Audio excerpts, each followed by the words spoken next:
प्रतीक की संपत्ति में कहीं नहीं है अपर्णा यादव का जिक्र। बेटियां ही संभालेंगी सब कुछ, लेकिन मामा ने लगाया अड़ंगा। योगी लेंगे अब भयंकर फैसला। टेंशन में आए अब अपर्णा अखिलेश भी है हैरान। प्रतीक यादव ने किया है सब कुछ बेटियों के नाम।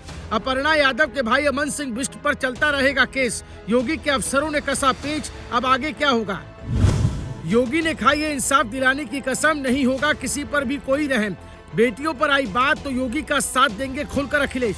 बेटियों की तस्वीरों ने किया था सब साफ। बेटियों को योगी और अखिलेश कितना प्यार करते हैं ये किसी से छिपा नहीं है। योगी और अखिलेश का दिल उतना ही कोमल है जितना हर एक पिता का होता है। लेकिन इस बीच जो खबरें सामने आ रही है, उन्होंने लोगों के बीच नई चर्चा शुरू कर दी है, क्योंकि दावा किया जा रहा है कि प्रतीक यादव अपने जीवन के आखिरी समय में कई तरह की परेशानियों से गुजर रहे थे। और इन्हीं चर्चाओं के बीच अपर्णा यादव के भाई अमन सिंह बिष्ट का नाम भी लगातार सुर्खियों में बना हुआ है। दूसरी तरफ एक और बात जिसने लोगों को चौंकाया, वो कथित वसीयत से जुड़ी चर्चा है। कहा जा रहा है कि प्रतीक यादव ने अपनी पूरी संपत्ति अपने दोनों बेटियों के नाम कर दी है और उसमें अपर्णा यादव का जिक्र नहीं किया गया।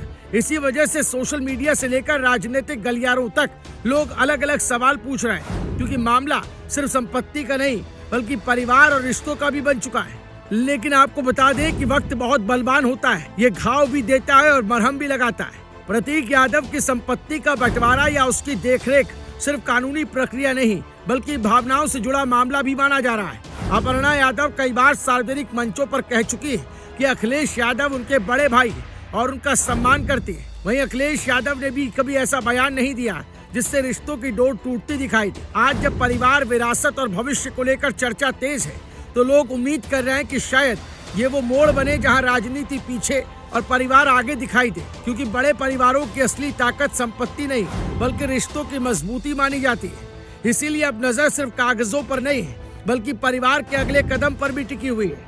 लेकिन सबसे बड़ा सवाल दोनों बेटियों का है, क्योंकि अब चर्चा सिर्फ संपत्ति तक सीमित नहीं रही बल्कि उनके भविष्य पर भी आ गई। सोशल मीडिया से लेकर राजनीतिक गलियारों तक सवाल उठ रहे हैं, आखिर प्रतीक यादव ने कथित तौर पर ऐसा फैसला क्यों लिया। चर्चाओं में कहा जा रहा है कि उन्होंने अपनी दोनों बेटियों को सबसे ऊपर रखा और संपत्ति से जुड़े अधिकार भी उसी हिसाब से तय किए।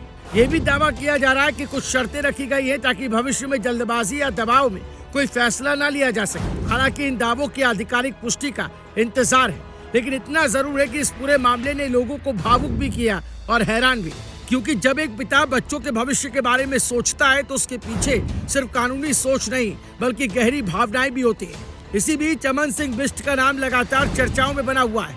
अलग अलग दावों और पुराने मामलों को लेकर लोग कई सवाल उठा रहे हैं। वहीं प्रतीक यादव से जुड़ा पुराना मामला भी सामने आ गया है। जानकारी के मुताबिक पिछले साल प्रतीक यादव ने एक शिकायत दर्ज कराई थी, जिसमें निवेश, धोखाधड़ी और दबाव बनाने जैसे आरोप लगाए गए थे। पुलिस अधिकारियों का कहना है कि उस मामले की जांच प्रक्रिया नियमों के मुताबिक आगे बढ़ेगी और पहले से दर्ज केस बंद नहीं होगा, यानी प्रतीक यादव के नहीं रहने के बाद भी कानूनी प्रक्रिया जारी रहेगी। इस पूरे मामले की सबसे बड़ी बात यह है कि यहाँ राजनीति और परिवार की सीमाएं धुंधली होती दिखाई दे रही है। एक तरफ अपर्णा यादव बीजेपी की नेता है, तो दूसरी तरफ उनका रिश्ता उस परिवार से भी जुड़ा है जिसने उत्तर प्रदेश की राजनीति को लंबे समय तक प्रभावित किया। दूसरी तरफ सीएम योगी के परिवार से मुलाकात और संवेदनाएं भी चर्चा का विषय बनी हुई है। लोग इसे मानवीय पहलू से भी जोड़कर देख रहे हैं। सोशल मीडिया पर लगातार ऐसे संदेश सामने आ रहे हैं जिनमें कहा जा रहा है कि अगर किसी भी स्तर पर कोई तथ्य या कानूनी पहलू सामने आता है तो उसकी निष्पक्ष जांच होनी चाहिए। फिलहाल प्रतीक यादव के जाने के बाद शुरू हुई ये चर्चा अब सिर्फ संपत्ति तक सीमित नहीं रही। इसमें रिश्ते, भावनाएं, कानूनी पहलू और भविष्य की चिंता सब शामिल हो गए। Bureau report, news live TV.